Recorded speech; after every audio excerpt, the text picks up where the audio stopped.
Well, hello there. Good morning, good afternoon, or good evening, depending upon what time it is you're listening to this recording of today's webinar on advanced interviewing strategies, techniques for specialized interviews. We're glad to have you with us today. My name is Brian Allen. I am a senior consultant with Career Management Partners, and it'll be my pleasure to be your host for the next hour as we explore these advanced interviewing strategies and specialized interview techniques. We're glad to have you with us today on this recording, and hopefully you have, this is not the first interviewing webinar that you have attended.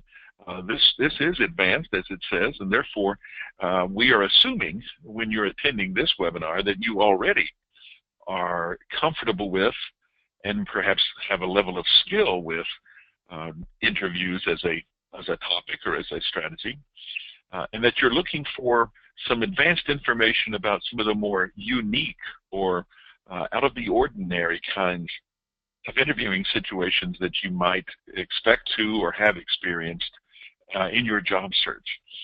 And so that's what we're covering in this webinar. So this is not interviewing 101, if you will. And if that's what you're looking for, I want to save you some time right now. This interview or this webinar is not going to focus on things what kinds of questions to ask, or how to prepare for an interview, or how to handle the salary question, or what are your strengths and weaknesses. All those things, which we do, by the way, cover to a good degree during the regular interview webinar, which I would encourage you, if you've not yet taken that and you're looking for something more basic, that would be an excellent place for you to start your learning about interviewing.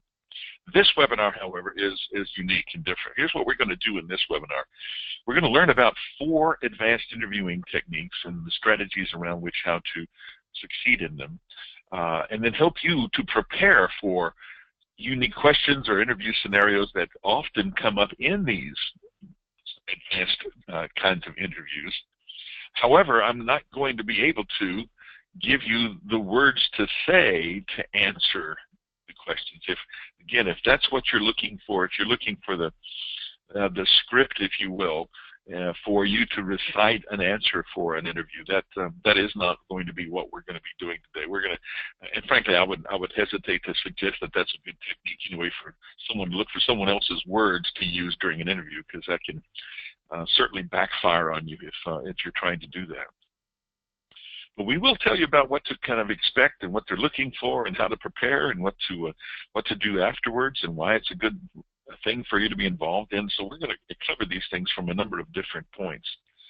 And as with all of our webinars, we will take a moment to recap our key points at the very end of the webinar. Now, unfortunately, on this recording, there's no way for me to respond to any questions that you may have during the webinar. However, at the very end, I will give you a website you can send, or an email address, I should say, that you can use to send us questions or ask follow-up questions or get more insight if you need it after the webinar is over. Because we do not want the learning to end when the webinar has concluded. So that's our agenda. What do we want you to learn today?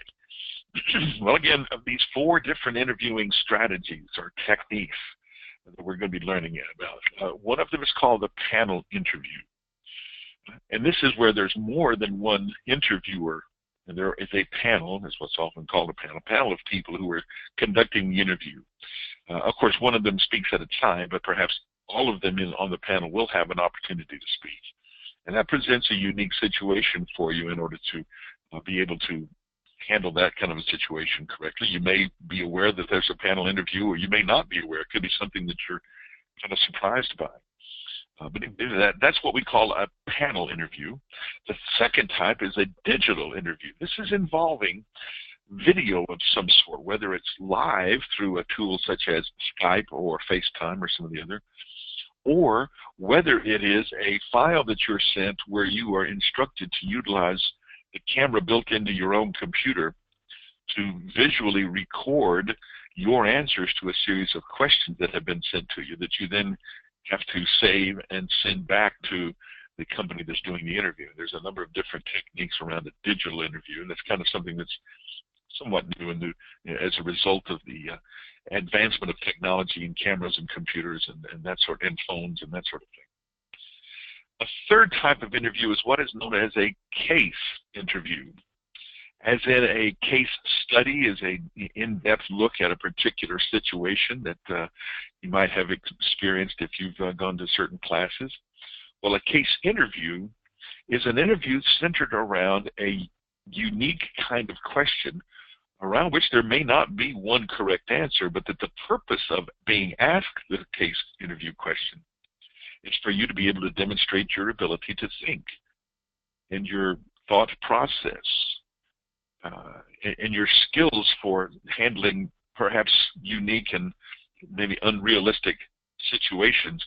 But again, the answer is not what is looked for. It is how you handle the question and how you proceed to find some sort of an answer.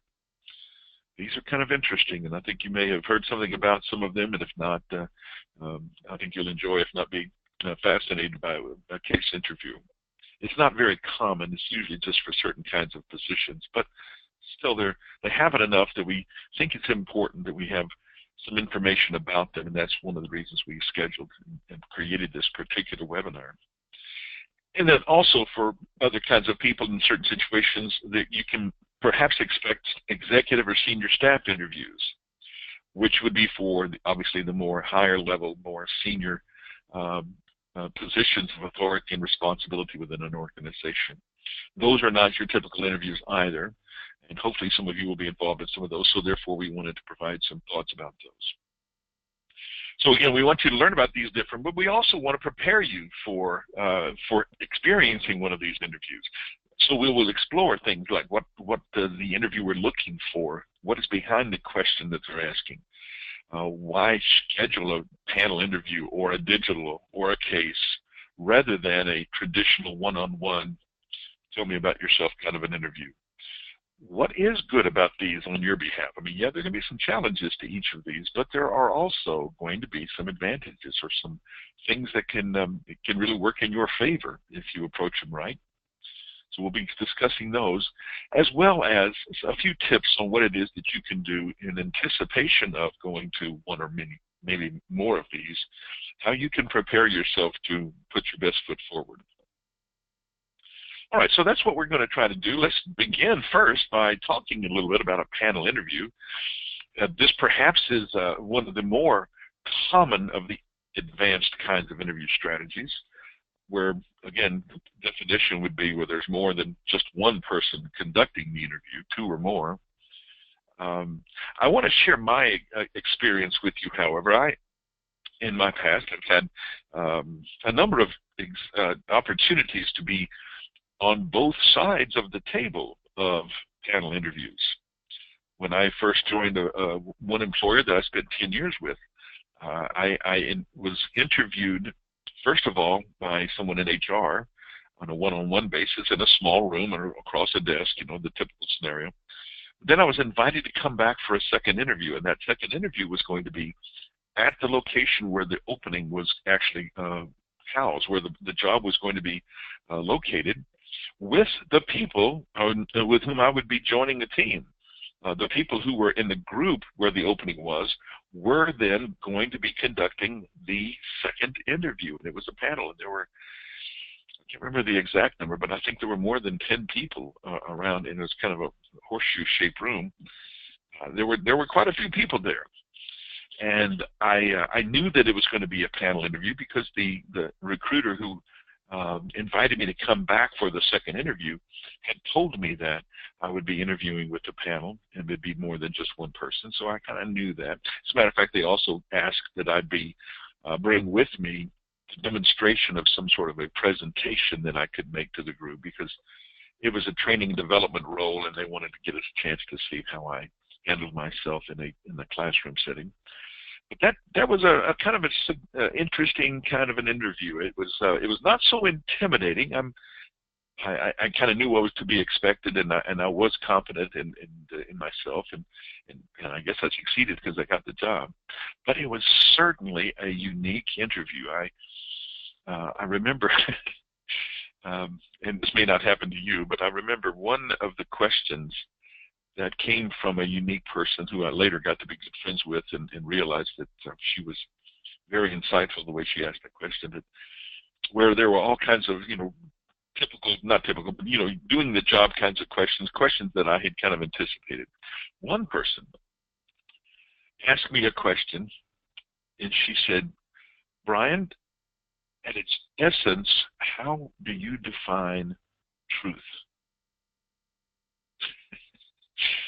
Now that took me a moment to kind of pull together my answer for that, but that was a great example of an unexpected question in a panel interview. Now, I then also had the opportunity to ask questions of the group, and I had taken the time before I came to the interview.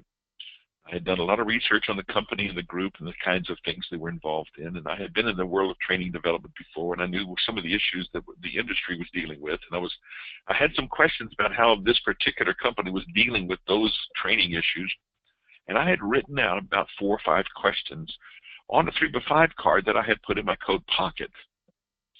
And when the panel questions were over, and they invited me to sit down and talk or ask any questions of them that I had, the moment I reached into my pocket and pulled out that index card in which I had written down those questions, I noticed a number of people's head jerked back, eyebrows went up, they looked at one another, which caught my eye. I mean, I went ahead and asked my questions. Later on, after I got the job and got to know some of the people who had been in part of the interview, I asked 1 or 2 of them about why their reaction was so dramatic to when I had pulled that card out of my pocket. And what they told me I've kept and I've shared with many of my clients over the years. What they said was, "We were also very impressed that you were so organized to have written down some questions and brought them with you," because they had seen many other candidates who, when asked, "Do you have any questions?" took that as the opportunity to end the interview and leave. But here I was with more questions, and frankly, the questions were pertinent to the job. They were very impressed by that. I don't know that that is the reason I got the job, but as I said later on, when I got the time and asked about it, that was something that was very impressive. Needless to say, panel interviews are something that you may not be able to plan exactly for, but we want to let you know about them so that you won't be surprised by them if, in fact, you find yourself in one. So what is a panel interview? Obviously, it's an interview conducted by 2 or more people per candidate. And it can include your co-workers if you got the job, or the manager you'd report to, or it could be involved HR staff or any combination of people on the panel. What you can expect? Well, most people will encounter a panel interview at some point because they are very effective. They're becoming increasingly popular because they're more efficient. You can, multiple points of view about a candidate from the multiple people on the panel can contribute to a hiring decision that is probably going to have a better chance for success than if only one person is responsible for it. Now, these may be more rigorous. In other words, you have to work a little harder as the candidate in order to connect with more than one person during the interview. But you could also consider panel interviews to be more fair, because again, one person may not like your shoes, for goodness sakes, whatever it might be, but that one person may not have the only voice, and other opinions that contribute to the hiring decision usually level the playing field for everybody.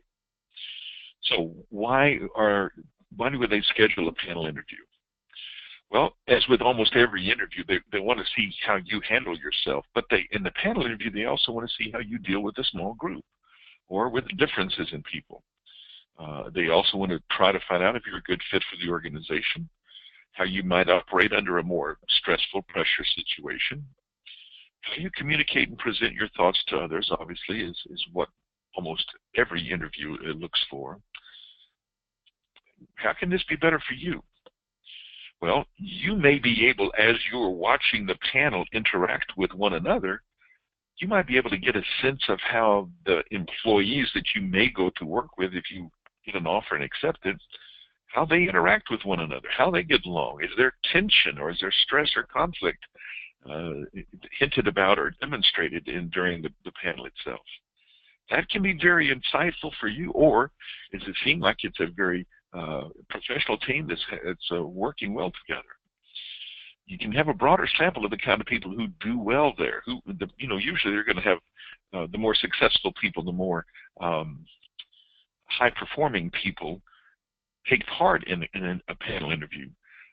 So that could give you an idea about who succeeds there. And perhaps you already have had a earlier preliminary or first interview with someone who then is also a member of this panel. And if that's the case, that person could be an advantage for you, because now you have a chance to deepen the relationship, hopefully, that you have established with them. Even though it is an interview situation, there still is a relationship building going on there. So, there are ways for you to benefit from a panel interview. How do you prepare for them? Well, a number of things. Whenever the interview is scheduled, if you can find out who is going to be on the panel, try to get their names and titles. You never know who someone may know that you know, and our networks are marvelous things, but they're very complicated. You have to ask around, and someone might know somebody who's going to be on the interview, can give you an insight. Try to look them up on things like LinkedIn or Google, Twitter ahead of the interview. Just again, maybe if nothing more, to determine how long they've been with the company, or perhaps what school they went to, or who else they may have worked for in the past, who else they may know that you know, some mutual contacts. There's all sorts of things you might discover if you do some research.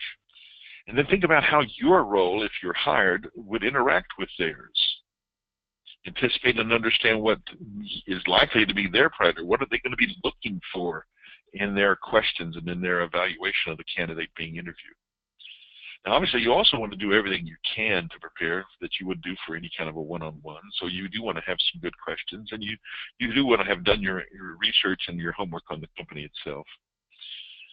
And you do want to have questions that you're ready to ask of them when it's your turn, as I described in my scenario. That could benefit from their multiple perspectives. It may not just be the company life. It may be so you can ask of one of the people on the panel if you realize that someone has a particular insight into what you're asking about. So these can work in your advantage. A tip has to be, however, to try to make some sort of human connection with everyone on the panel, even though there may be one or two people of the panel who do most of the talking, if not all of the talking, and other members, 3 or 4, there's no exact number always. There may be some people who are kind of less active or not involved as much. Well, they may be actually the real power in that panel. You never know. So during the interview, introduce yourself to each individual. Listen for how they introduce themselves back to you. Try to find out then the pronunciation of their name. Sometimes certain names are difficult to pronounce, so listen for that. Also, you do want to make eye contact when you're shaking hands with them, and your handshake needs to convey the confidence and self-assuredness that you hope comes across in your how you carry yourself. It's very important, by the way, that the handshake be good. And if you're not aware of your own handshake, its quality, you may want to find someone that you can practice shaking hands with and get their feedback, especially if you know someone who does a lot of interviewing or meets a lot of people, goes to a lot of meetings. Have them give you some feedback on how your handshake is, and take steps to improve it if it's not quality, because you're making that first impression with a handshake. Try to get their business cards in advance, and often they will offer them first. That'll be one of the first things done. They introduce themselves and they hand you a business card. What we recommend, though, is that you organize those cards, especially if you're sitting at a table. Then you lay those business cards in front of you on the table, aligning with the order of people sitting in front of you. So whoever is the person on the far left facing you, then you put their card onto your far left, and then the next person and the next person, so that you can have the cards kind of lined up with your eye contact with them to remind you who they are, so that you can use their names throughout the interview. And that's one of the special techniques about succeeding in a panel interview, is that you do not limit your interaction or your conversation with only one person. It's critical for you to spread your attention throughout the whole panel, and using their name is just a way to sweeten up. I mean, that's a good technique to help get someone on your side. However, you should listen intently to whoever is asking the question and give your eye contact to them. Start your answer with your attention focused on the person that asked the question. However, do not ignore the rest of the members on the panel as you're answering the question. Engage everyone while you're answering the question with eye contact. You don't have to stare them down, but give them a little bit of your eye contact while you're answering the question. Bring your attention back to the person who asked the question as you are finishing your answer, however. So you want to start and then end your answering with your eye focus on who asked the question. But in the meantime, as you're answering the question, be sure to spread that eye contact around so that you're not ignoring anyone. And having been on both sides of the table, I can tell you it doesn't take too many times when a candidate's answering a question and I'm not being recognized as a member of the panel for me to kind of have a concern maybe or a negative thought about the candidate. And again, you do not need to add that to the mix at all. So make sure you start and stop with whoever asked the question, but give eye contact along the way to everybody else in the panel. And try to connect with their interests in your responses. Someone might come back and ask a question or a follow-up, or might have clarified something, or you just might have some knowledge about something that they're involved in. And whenever you can, bring that into your conversation, to your answers. For example, you can say something along the lines of, this is related to the project I described in response to Maria's questions a few minutes ago.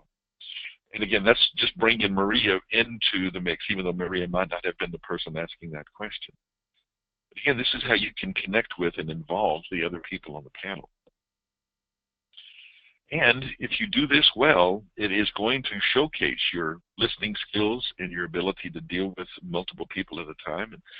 And chances are that's going to be something they're going to be looking to see how well you can do. So what about after the interview? Well, when the interview ends, you need to know who your follow-up person, who is going to be the person who might be in touch with you next, and what are the next steps in this process. That's very important for you to know about. Is the next step for me to wait to hear? When will I expect to hear something? Try to get a point in time when you'll hear something. Do I need to move on and meet with someone else? Who would that be? Who will tell me when to reach out to that person? Do I need to respond with something? Is it a list of my references? Do I need to submit my resume to someone? Do I need to submit to a drug test? What is my next steps? What are the next steps in the process? Be aware of those things. And frankly, that's good advice for any kind of an interview situation, but certainly one in a panel interview. Now, something else that's common with every interview is that you should send some sort of a thank you note. But for the panel interview, try to send, and this may take a little time and effort, but again, it's worth it. Send an individual note to everyone that you spoke with. The members of the panel, whoever introduced you and met you at the door and brought you a bottle of water, whoever you interacted with during that interview process, send a thank you note to them within a 24-hour period is what we recommend. Now, again, don't take for granted that the one who is sitting in the back and not really asking the questions is not perhaps the one who is really the deciding person. That very often happens, is that the person making the ultimate decision, the boss perhaps, the hiring manager perhaps, takes a back seat during the panel interview and then however, when the panel, after the interview is over, they get together to debrief the interview, that it could be that quiet person is the one who has the most influence on who gets the job. Contact and then give an overview of how the interview went to a recruiter or an HR representative if that person had made it available for you to go to the interview. For example, if you had a one-on-one interview with someone in the HR department and they introduced you and sent you on to the second interview, it's just good manners for you to follow up and let them know how that second interview went. If you were introduced to the company by an outside recruiter who was headhunter or talent scout, however you want to define that role, but it's an outside person who made your original appointment for the interview, you need to follow up with them as well. Let them know how it went. Let them know what your concerns are. Let them know what the next steps might be, because they could be on your side and give you some insight that the interviewer may not. And if you know someone on the inside, if you have a contact, if you have a friend that works there that maybe helped to get you the interview, let them know who it is you spoke with. and let them know when the interview was, how it went, what you learned, what you thought about the situation, and let them give whatever feedback that you can from them.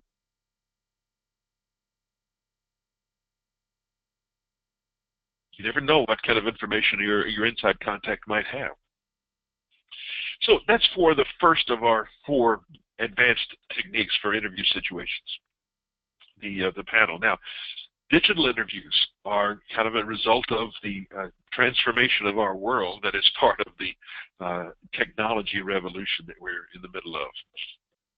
I don't think it's over yet. I don't think it's brand new any longer, but we're kind of in the middle of it, and who knows what will happen. It's amazing for me.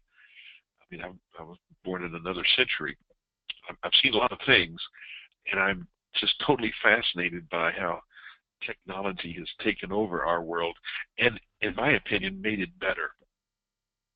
I have a special fondness for my smartphone that I'm actually speaking to you from right now, and I carry it with me everywhere, and quite often I will reach for it whenever I just have a curious thought. How many prime ministers has Queen Elizabeth II served? That thought came to me just recently because I've been watching a documentary on the House of Windsor. And that question came, how many? So you know what? I had that information at my fingertips, and within a few seconds I was able to answer my own question. I love that sort of thing. I just think it's marvelous. So the digital age that we're in now is wonderful in my mind.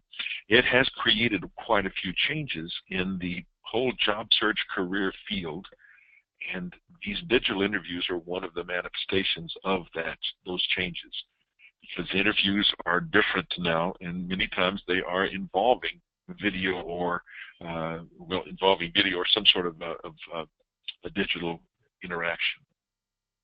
So we call them a digital interview, but there's actually a couple of different kinds of digital interviews.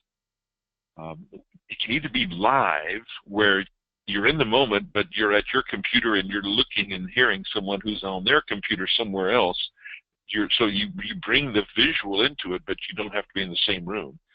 That's a live video interview, and that, if you're familiar with Skype or FaceTime, those are very common tools. That would be perhaps how interviews are conducted. There are other groups that do this. HireVue and Spark Hire have digital systems and platforms that they sell to businesses so that those businesses can use those systems to conduct digital interviews with their candidates. And we recommend that you go to HireVue.com or SparkHire.com to kind of take advantage of some of their tips and techniques for candidates to succeed during a video interview. Their insights and some of their training programs that they offer there are really, really helpful and could be a wonderful resource for you.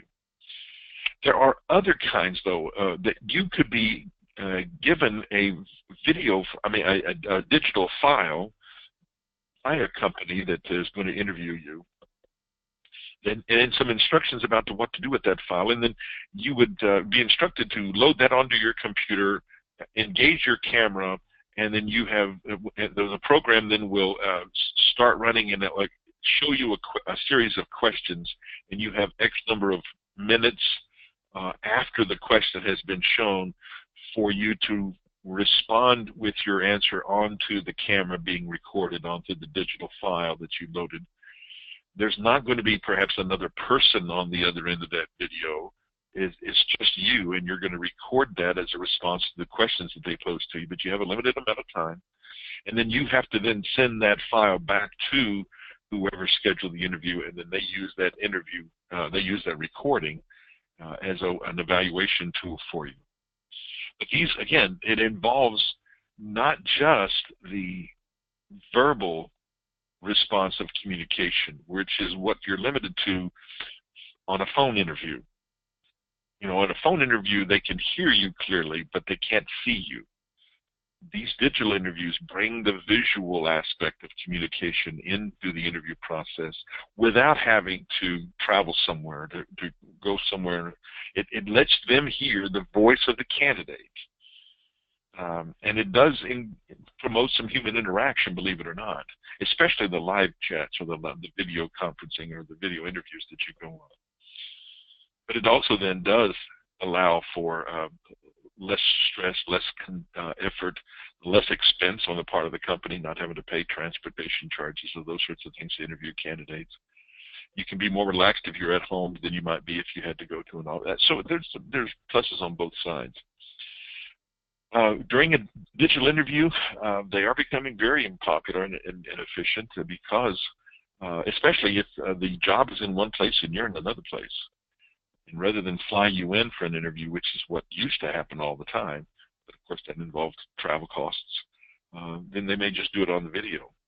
It's common for middle to higher level positions. It might not be as common for the front line, the entry level, the more the blue-collar kinds of interview jobs where how you look is not as important as what your skill background is. So they may not be used in every kind of interview. But for a lot of professional jobs these days, there is a high probability that you'll get some sort of exposure to digital interviews. So just be aware of that. What are they looking for during a position? Well, they want to hear, but they want to see you, and they will judge how well you communicate. They'll also judge how confident you are about yourself and your knowledge and background. And, you know, what your self-assuredness is, that will come through on a camera, whereas it may not through the phone. There may be one or two specific high-valued qualities that they're looking for in each candidate.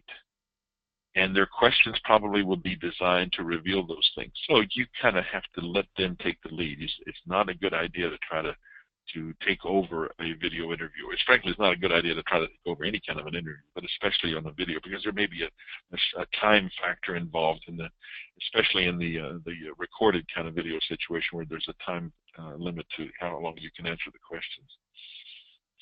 And also, if you can handle this well, it may give them a sense that you're somewhat technology savvy, technologically savvy, as it says there. Sometimes that can be a detriment, especially to many of us who were born in another century, who may not be up to date with technology, and that could be a detriment, although it's not always, but it can be. So this can be better for you because it allows you to communicate in a comfortable setting, your own home perhaps. Or it could be that you don't have to travel a long way to do the interview. This could be the interview process can move forward at a faster pace, and maybe less involvement for you that also could help you get to a decision quicker. And less physical stress from having to travel and then do an interview having got off an airplane that same day for that sort of thing. So how do you prepare for one of these? Well, again, prepare as you normally would. Again, when we say that, what we mean is do your homework. Do research on the organization. Read the job description as thoroughly as you can. Talk to anyone that you can who has any knowledge of that company, having worked for them before, or knowing someone who's worked there perhaps. Look carefully at that job description and try to identify what this position is really all about and what are some of the key issues that are going to be paramount in the minds of the people conducting the interview. And try then to match up your experience with stories from your past that address the issues that the interview is potentially going to be asking you about. We call those success stories, and part of our interview 101, the first interview webinar that I'm assuming that you may have gone through, it speaks to those success stories and how to think back to a time and use that answer or use that story as an answer to what we will refer to as behavioral questions that are very common in face-to-face interviews. But anyway, that's what we mean by preparing. You know what you're about, know what you have to offer, and how you can help them. So research ahead of time. Try to find out who you're going to interview with, if possible. And LinkedIn is such a marvelous tool. If you know that you're going to interview with someone and you can find them on LinkedIn, whether you connect with them is not the point, but you can read their LinkedIn profile. It's almost like you got hold of their dossier, which lets you know about their background and experience and their world and their accomplishments and where they went to school and what certifications they have and who they're following, all these. And you may discover then, if you're doing that research, that you have some similarities or some common ground, and that can help then to break the ice or warm up the relationship during the interview if you do that right. But if you don't know those things, it's harder to do that. So that's part of your preparation. Of course, it goes without saying you need to present as positive a visual view of yourself with your dress and your grooming and your posture and your smile and your handshake and your, everything. I don't go into that too much. If technology is involved and you're not that comfortable with it, you might want to try to do a dry run or a run through with someone, especially if you're not that comfortable with using Skype. Maybe you have to download it, but you've never used it before. Well, you may want to, during the interview is not the time to be bumbling with it, so you probably ought to get comfortable before an interview happens. If you are able to ask questions, and you should be in most interview situations, have some good questions ready to go. Again, good questions would not be those that are all self-serving, however. You want to be asking questions about doing the job, asking questions about some real-life issues or some things that maybe surfaced in the job description or surfaced in your research that you're curious about doing the job, about their everyday real-life situation. Avoid, at this stage, asking questions that are self-serving. You do not need to ask about your vacation schedule. You do not need to ask about where you will be and where do I go for lunch and can I bring the dog to work, and all these me questions are not appropriate until after they make an offer to you. Then you can begin to ask those because they've already decided to hire you. But in the meantime, have questions. They'll be curious as you do your research. Make a list of questions like I did. And actually, I had a larger list that I pared down before I wrote that index card that I brought along to the interview. I had a lot of other questions, but I just kind of edited them down to the top 4 or 5 that I wanted to ask during the interview. So you need to have those kinds of questions with you. Now, if you were using your computer for Skype or FaceTime or any of the other tools, it's a good idea to shut everything else down on your computer except whatever programs you would need to run that particular video or that interview process. Yeah, so you don't want your news feed on Facebook to start chiming in the middle of an interview. That would be an embarrassment. So close down everything. Be aware of what's behind you, what they're going to see behind you, as well as how well they'll see you. So give attention to lighting and give attention to the sound and the background and all those issues that involve the impression that you're making during the interview. And your position needs to be, your camera, I should say, needs to be positioned at a flattering angle. And for most of it, it is not when the camera is lower than us and looking up at us. That unfortunately kind of brings some people's attention to the open nostrils that we may be displaying. It's also a bad idea if the camera is higher than you are, because that then gives the viewer the sense that he or she is looking down at you as if you're smaller or weaker. Not a good idea, either of those scenarios. So when you have knowledge ahead of time that you're doing a video interview and you're going to be interviewing on your laptop that has a camera built into the upper edge of your screen, if that camera on your screen as you sit at your desk or wherever you would sit is not level with your eyes, that camera, that computer is too low. So get some books, get something there, a stack of files or whatever that you can put under your laptop so that the camera is level with your eyes.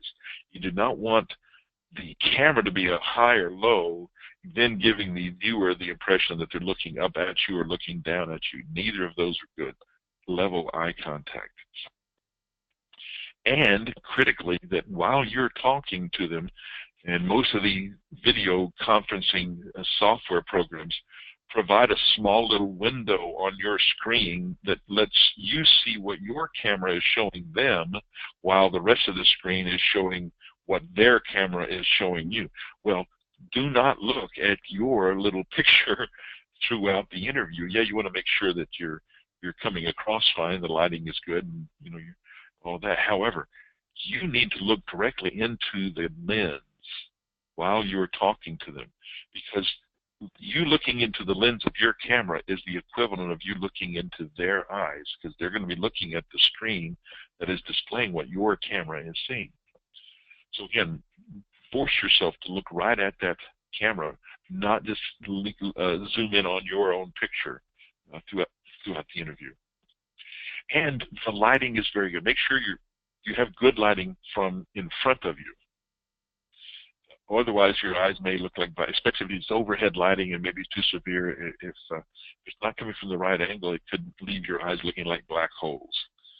I do recommend always, if you can, to position yourself in front of an open window or a window with shades that looks out to the outside so that natural light can come in. And put your camera between you and that window so that the light is shining on your face and not into the camera. So all those things need to be considered before you do a digital interview. During the interview, keep and maintain that eye contact, and have your resume and any notes in front of you that you can refer to. Again, you can look down. I'm not saying your eye contact has to be consistent. You know, it's not a staring contest, but you do not. The video kind of interview situation can lead some people to ignore the camera or ignore the person that they're talking to in order to stare out the window or look at their notes or whatever, and then your eye contact is not as good as it could be, and that could be a negative factor for you. That's why I stress the thing about the eye contact. Keep aware of the time, because you may only have a certain amount of time to answer your questions, and again, some of the software programs that they may send to you to do the recording may have a timer built into it, but not all of them do, so you may have to be the time police, so to speak. Digital file interviews rarely allow you to repeat your answer, so you kind of have to be prepared and ready to go. You may get caught off if you run over the time allotment that they give to you. And remember that this file will be shared, you know, especially if it's a recorded video that then you send off. So many different people might be able to see it throughout an organization. And so it's not just going to be one person looking at it. But it allows you to showcase your knowledge, your confidence in yourself, your ability to communicate well. All those things can be shown. Nothing better, however, to help you with any kind of an interview than these two things. Your smile could be your best asset during an interview. Many people forget and leave it behind. But also your ears are critical as well, to be able to listen carefully. Listen between the lines is what I call it. Listen carefully to what the interviewer's questions are. And if you need to, you can ask for some clarification. But you do need to listen carefully and then to bring as much energy into the conversation as you would if you were in person speaking with someone. And after the interview, if a live interview is present, ask them about the next steps. In other words, if there's another person on the other end of the computer, the video screen, ask them what the next steps are. And try to get their phone number and their email address, and make sure you've got the spelling of their name correct. All those things. And yes, you would want to send them a thank you note. Now, this thank you note can be electronic. You can send them an email that's a thank you note. You can also write out a letter and send it to them in U.S. mail, or a handwritten card that you put in the mail. I would suggest that the more effort you put into your note, the more of a positive impact that note will have. So it may be worth the while to write out rather than just dash off an email. But still, the point is you're thanking them within 24 hours, but that's really not the main point. The main point is not to thank them. The main point is to bring your attention, your name, to their attention within 24 hours so that they won't likely forget you. Bring your name and your candidacy back to their radar in a short amount of time, because they may have interviewed 4 other people that day, and it doesn't take too many interviews before the one at the beginning of the day gets lost. So again, that's why we suggest send the thank you note. And again, if somebody schedules an interview on behalf of the company, make sure you thank them and get back in touch with them. Same as if you have an inside contact. Now, if it is a digital or a recorded or a one-way video recording interview, whatever the instructions are for how you should follow up and send the file on, you have to follow those very carefully. If there is a contact, let them know what the next steps are. Ask them what the next steps are. And again, if somebody scheduled you there, follow up with them as well. So there's a lot of thanking you and touching base with people involved in any of these interviews, frankly. So that's the second, case interviews. Now, the third is, we just covered digital interviews, my mistake. The third type of interviews are case interviews. And these are quite interesting. These are happening more and more, but they are not very common unless you are in a certain industry, or you are interviewing with a certain kind of company, or you may be in a certain type of profession, because these are somewhat limited to size of companies or type of companies or type of professions. What is a case interview?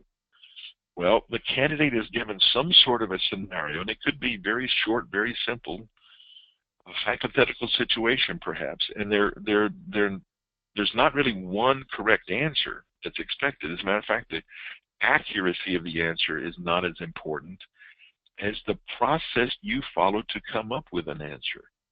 And in this situation, you're showing off your knowledge, skills, creativity, ingenuity, resourcefulness, all kinds of things can be demonstrated.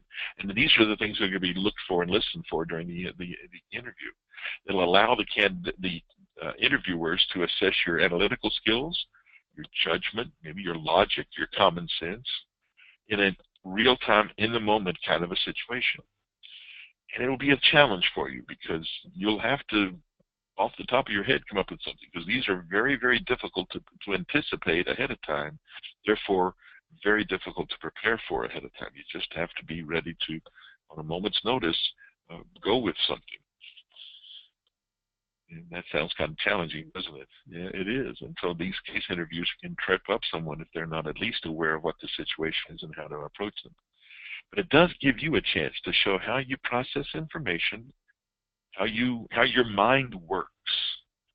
And really that's what they're looking for, especially when they pose you some sort of a complex situation without one right answer. So again, a case interview, the answer is not the thing. The way you come around and come up with the answer is what they're looking for. And you can expect a case interview to be more common with IT kinds of jobs, investment banking, accounting, management, consulting, senior management kinds of positions. Again, not real something you would probably expect to see if you're involved in some sort of a entry level or some sort of a frontline job that is not so dependent upon those other kinds of skills. Team situations, however, creative and analytical positions where the methodology, critical thinking, problem resolution is critical, those things are better demonstrated through a case interview than from typical interview questions. And also when the right answer is less important than the thought process, as we said. So what are they looking for in the case interview? Your ability to think on your feet. They think on your feet perhaps in a stressful, time-critical situation, which unfortunately a lot of times that's what you have to do on the job, isn't it? How you analyze information and demonstrate your thinking process. How you operate under pressure when facing unexpected challenges. Now this can be good for you, especially if those things are strengths of yours. So then perhaps you may be able to demonstrate something that otherwise might not be as noticeable until you got on the job. Well, here's a chance for you to show those things during the interview process. Your personality and how you fit in can also be judged from how you handle these kinds of questions. It can give you unique insight into your character, how you think, not just your past, not just what you have accomplished, although those things are important. But this is for a different level of kind of position or a different level of interview situation. So during the interview, you have to listen very carefully, and if you're not sure what they're asking for, don't jump into the process of answering before you understand clearly what they're looking for. So ask for clarification. Take notes if you can. Write out any of your calculations if that's allowed. However, some case interviews say no notes, no handwriting, no resources. You just have to do this off the top of your head. Follow whatever they want. But if you can take notes, do so and give yourself a bit of a break. Make sure you understand what they want from you and what the priorities are. So again, that clarification is important. And then think your thought process out loud. That's a good technique because that's what they're wanting to see, your thought process. Don't just silently ponder and then come up with an answer. They do really want to understand your thought process. So share that with them verbally if you can, if you're comfortable doing that. And it's a good technique. Some people can't do that very well, however, but if you can, make sure you share it with them. Maybe you can brainstorm a few things before deciding which one is the best one to give as your answer. If you can, before you explain everything, jot down a few notes just to kind of give yourself a break so that you don't have to remember everything. Include numbers if possible. But now, if you've taken our resume webinar, we often, or we strongly encourage you to load up your resume and your LinkedIn profile, by the way, with as many quantifiable numbers as possible, because numbers just add a marvelous life to it, an energy or a sizzle, if you will, to your resume or to your LinkedIn profile. Well, numbers will also add a sizzle to your case interview question or answer. They don't really have to be on target or accurate numbers. Again, the answer is not necessarily the end result. Is not what they're looking for. They're looking for the process. But don't just pull numbers out of thin air. Show enthusiasm for the challenge, though. Don't be afraid. Don't whine about it. So don't resist it. Show enthusiasm. And then ask for feedback. That lets them know you're coachable and you're interested in collaborating, which is perhaps what they were looking for in the first place. Now, we have some examples of case interview questions.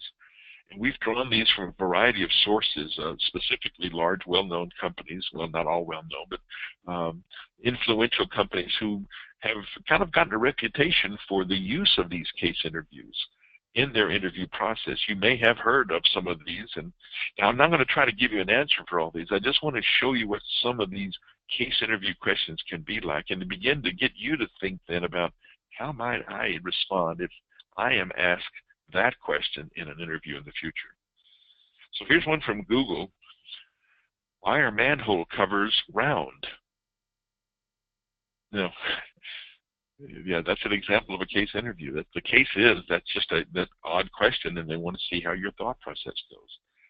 And then there is an answer to that. I mean, if you had to, if you wanted to know, there is if the manhole cover was shaped triangular or square, the reality is that the cover itself could fall through an open hole if it's turned the wrong way.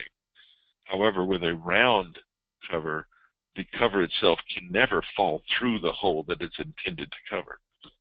How about that? That's what that's one of the questions. And Google was kind of infamous for asking all kinds of interesting questions in their interview process. So does Whole Foods stores. Would you rather fight 100 duck-sized horses or one horse-sized duck?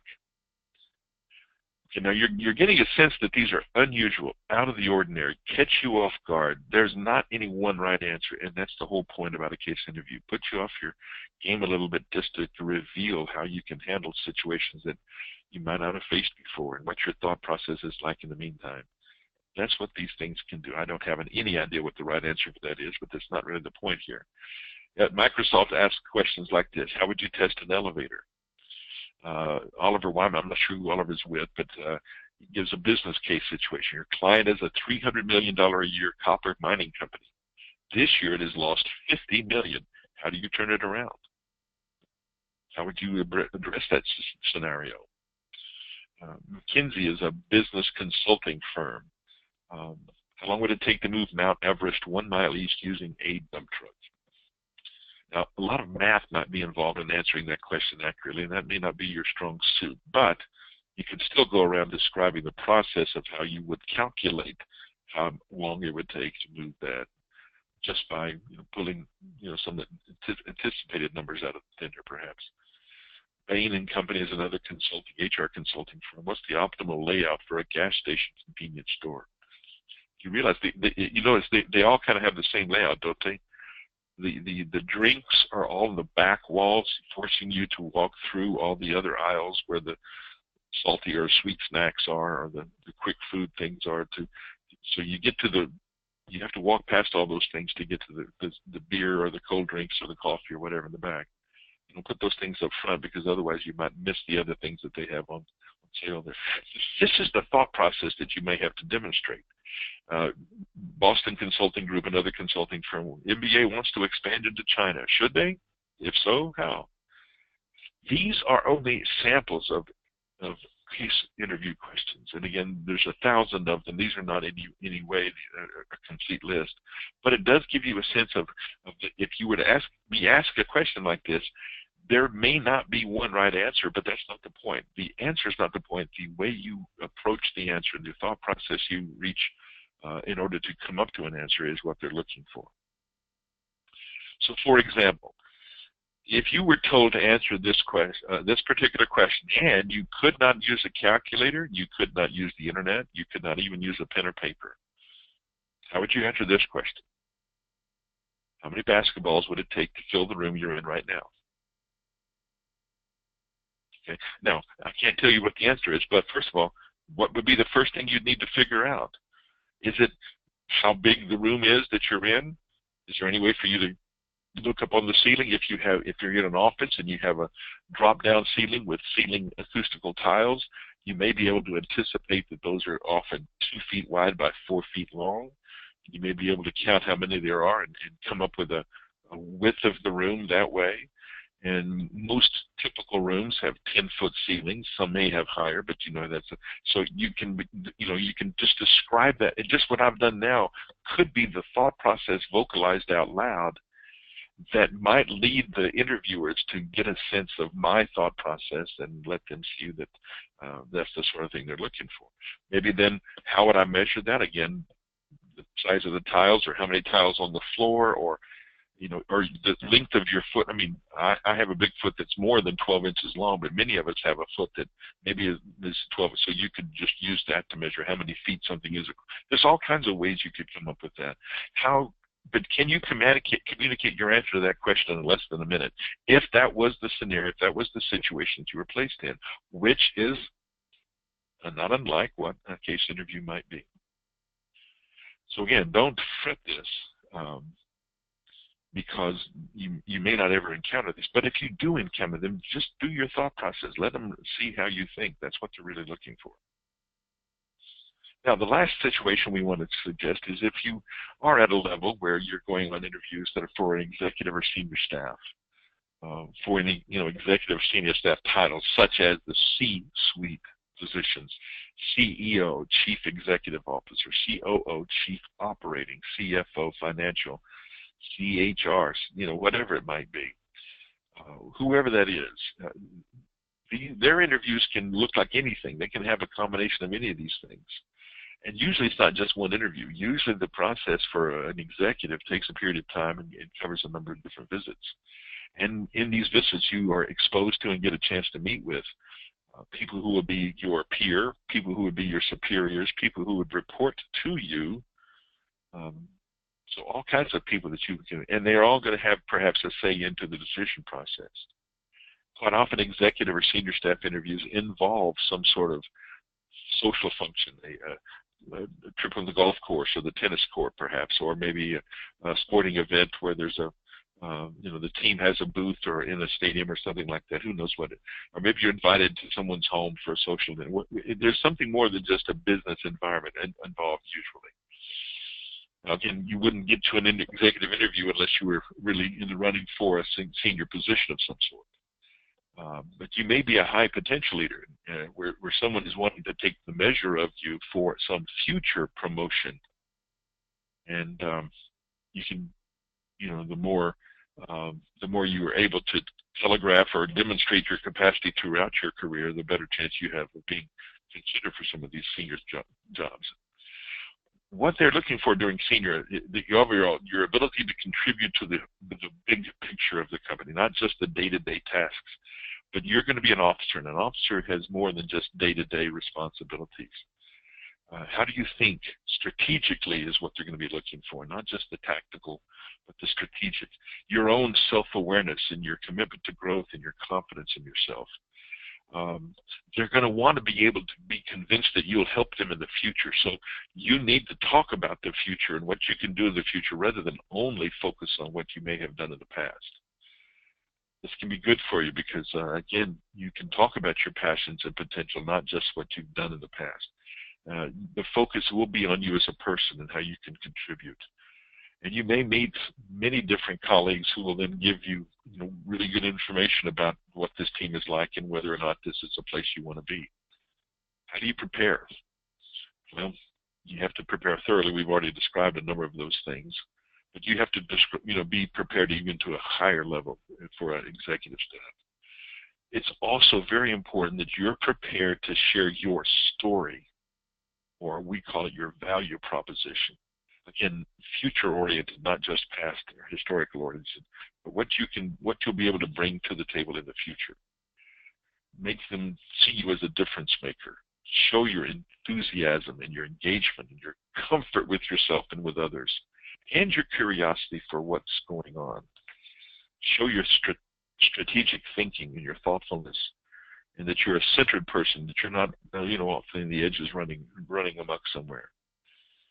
There's all kinds of books that can help you with this. There's no way that any kind of a webinar can thoroughly prepare you. We simply want to give you some insights and also some resources. These are two of many different books that are on the marketplace that might help you. For example, what kinds of questions might you get? How would you answer these questions? If some maybe president asked you, what's the one thing you'd change about this company if you could? Or what are we doing that really impresses you or resonates with you or got your attention? What do you think I could do better as the CEO of my company? These are not your typical interview questions, are they? How would you pitch our service? Why do you work? What inspires you? What's your dream job? What's your plan for making an organization better? What are you reading these days? These are samples of all kinds of more unique, not typical, but more in-depth, more revealing kinds of questions that you might expect to hear if, in fact, you're interviewing at a level such as an executive level. So what about during the interview? How do you conduct yourself? Well, make sure that you let them see your dimension, your growth, your size, and your leadership layers. Qualities that you want to convey should be things like, growth over process, inclusive ideas, respectful of other people's points of views and their contributions, that you are action-oriented, that you don't get bogged down with the analysis paralysis. You have a track record of flexibility. You are aware and you're willing to admit your weaknesses. You can listen very well. You have examples of your leadership style and how that has benefited previous organizations.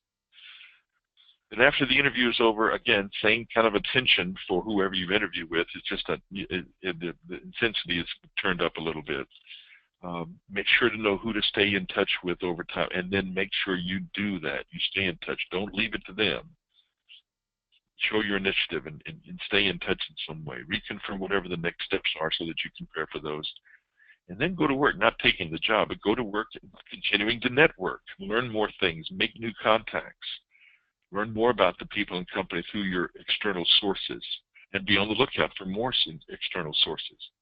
Read everything you can get your hands on about that company or about that executive that you interviewed with or about the person that you'd be reporting to. Turn up the effort to chase additional opportunities and to give yourself options. Which that means is don't sit back and just wait for this interview to turn it around and come up with a job offer. Don't sit by the phone and wait. Keep your other activity going, other irons in the fire, so to speak. Don't just focus everything on just one opportunity. Well, ladies and gentlemen, we have reached the end of our time, and I think we've covered our 4 interview situations pretty thoroughly. I hope you've benefited from this. Just to recap, panel interviews, you need to try to make a connection with every person. Digital interviews, make sure you show your personality, confidence, and knowledge using the technology platform. Case interviews, again, you can be this creative, show your critical thinking skills in real time. In an executive interview, they're looking for leadership, presence, process, philosophy, self-awareness, focus, vision. They're looking for all kinds of things in those interviews. Don't try to think that you can prepare alone by these things. So reach out to your consultant and perhaps even to help you role play if you expect one of these kinds of interview scenarios to be part of your future. We're here and we're able and we're willing to assist you in getting comfortable and confident with all these kinds of interviews so that you can succeed, so that we can help you reach the goal that is yours and ours both, and that is of helping you land your next job. Well, ladies and gentlemen, that's our time. That's our webinar. It's been my pleasure to be your host. Again, my name is Brian Allen. If you have questions or if you'd like to give us some feedback as to how this webinar helped you or how we could help you more in the future, please direct those questions to www.careermp.com and let them know that you attended the or you listened to a recording of the Advanced Interviewing Strategies webinar and you have a question. Again, it's my pleasure. I wish you the best of luck with all your interview endeavors. This has been a presentation of Career Management Partners. My name is Brian Allen, and I hope to see you in another webinar soon. Take care and goodbye.